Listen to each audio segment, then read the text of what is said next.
Hey guys, Jim here with episode 6 of Road to 1000 Manga, so let's get on with it. It is February 13th, so we're going to unbox this. It's all of one series that I know of right now. It should be 28 volumes of manga, which means it's going to be a decent haul, much more than the last one, so let's get on with this. Okay, let's see here. We have, let's see, look at this. 8, 9, and 11. That's an odd number. Anyway, cool. They're all Kodansha comics. Move this, and you can see it's more. So let's get this out of the way. Which volumes are these? 10 and 12. As you can probably tell, it's all going to be Fairy Tail. It's 28 volumes of Fairy Tail, which brings me all the way up to... Okay guys, sorry about that. My camera went dead, so I was trying to get the video filmed before it went dead, and now it's another day because I had a lot of things to do, and whenever the camera went dead, I was just like, well, I'll just do the video tomorrow. So it's officially tomorrow now, which is February 14th, Valentine's Day, so yeah, I'm gonna show off the Fairy Tail volumes, even though you know what it is. But at least I can show off the covers, I guess, maybe. The camera's charged now, I have memory on it, so that's great and all. So yeah, 28 volumes of Fairy Tail. I originally had volume 5, which I got maybe about 3 years ago, and I got volumes 1 and 2 last year. No, I got volume 1 last year and volume 2 at the beginning of this year, and basically Right Stuff had a really good sale on all Del Rey and Kodansha Comics USA titles, so that's the main reason I just bought a ton of Fairy Tail at one time. So I got really good deals. The regular prices are $2.99 and I got them for like $7, so I spent like $200 on 28 volumes of manga, which is a pretty good price actually. So yeah, I'm gonna go on with volume 3 all the way up to 30. So we have volume 3. I haven't even read volume 2, I don't believe. I've read the first volume, but I really look forward to reading these, especially later on in the story. There's a couple of arcs I'd like to see that I've heard people talk about, so I'd really like to get past the earlier volumes. I'm not saying they're not good. Like, I read volume 5, it was the first volume I read.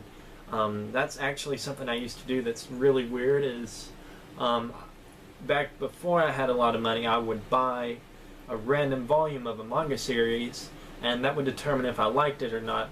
Because the first volume normally is not the best to start out on, because there's only so many ways you can begin a story, and I've seen tons of different ways. I figure if you read a manga volume, like a random volume from the series, it's going to give you a lot more questions as to, okay, well, how did these characters get into this situation, and what all is happening, like what are these abilities, what are they talking about?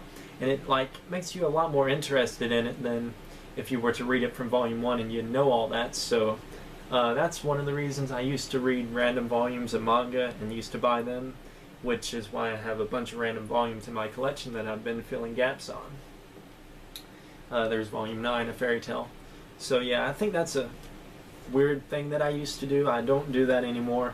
Now that I have a lot of money and I work now, I normally just buy up the entire series at one time, or like I did with Fairy Tail, I just buy a ton of volumes of it at one time, so I can sit down and storm read through it.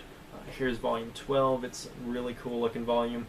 I remember when this one first came out in bookstores, and it really drew my interest and wanted me to start reading the series, even though I didn't have money for it. So I'll really be happy to finally be able to read these, since I've been wanting to for quite a while now.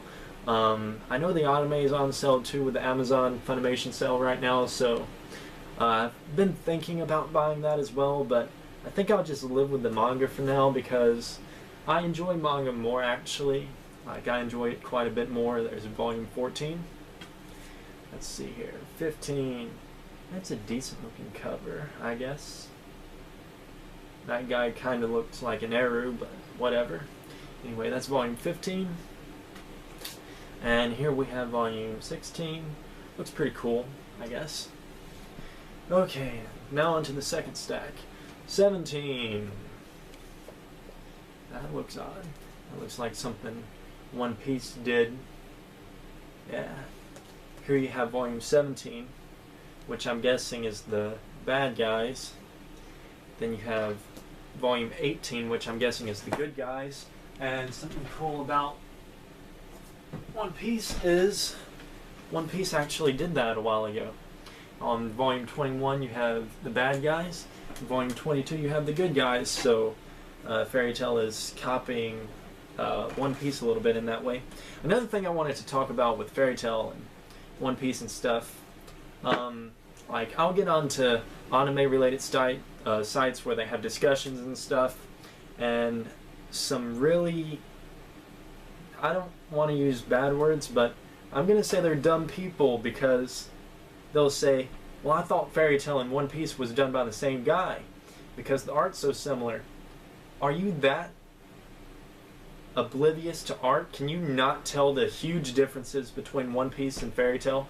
Like, even before I knew a lot about manga, like I knew about Fairy Tail, I knew about Hiro Mashima and Eiichiro Oda. I knew about them, and I knew they wasn't the same guy, but even if I didn't, I could look at their art and tell it was not the same people doing them. Like, it really pisses me off how people claim to be fans of something and don't know that much about it, because there's huge differences. There aren't, like, sure, Mashima might have took some inspiration from One Piece, but their art is totally different. It is so far different.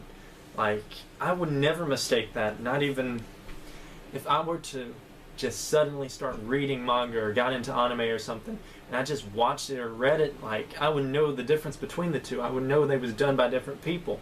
Like, the art looks nothing alike. Like, nothing. That just really pisses me off, how people can be that illiterate, I guess, and oblivious to things. Personally, I think maybe with the eyes and stuff, I think Mashima might actually draw more inspiration from Akira Toriyama or Ken Akamatsu, with some of his characters' eyes and stuff. But I really don't see that much of a similarity between One Piece and Fairy Tail. Anyway, there's volume 2. I think I skipped 21 showing you guys. This looks pretty cool. It looks like a cyborg dragon looking thing. And Natsu. There's volume 23. I've noticed something about these later volumes, that they have a lot more characters and they come out of the screen more, like the box. That's something that Fairy Tail does kind of like One Piece. Like, if you'll notice the border around it, well, One Piece kind of does that too. Like, especially the earlier volumes, like, they all fit inside of like a square, so that's pretty cool. Anyway, here we have volume 24. Let's see here, 25. This cover doesn't look that good to me. It, like, just doesn't jump at me and say, I'm awesome. Let's see here, we have 26. Not really much to say about this one. It just looks weird to me. I'd probably know more once I actually start reading it and know about the characters a little bit. Like, I'm really excited to, like, I really like some of the female character designs in Fairy Tail and stuff.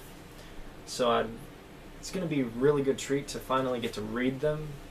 Let's see here. I'm guessing this is a flashback book or story or something, or it relates to a flashback, because they're kids in this one.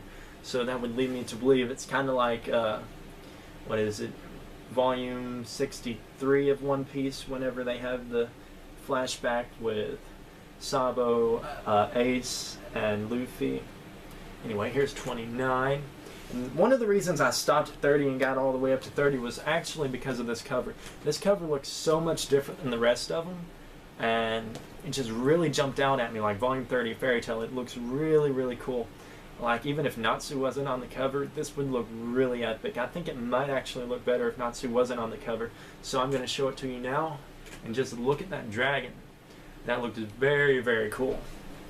It's going to be great to finally get to read these and learn about the series, because I really am a Hiro Mashima fan. Like, I love his art. His art used to be in like my top 5 favorites. It still is pretty high up there, but it's not really in my top 5 anymore now that I know so many more artists. But I just really love his art. I like Rave Master. I have a decent part of Rave Master.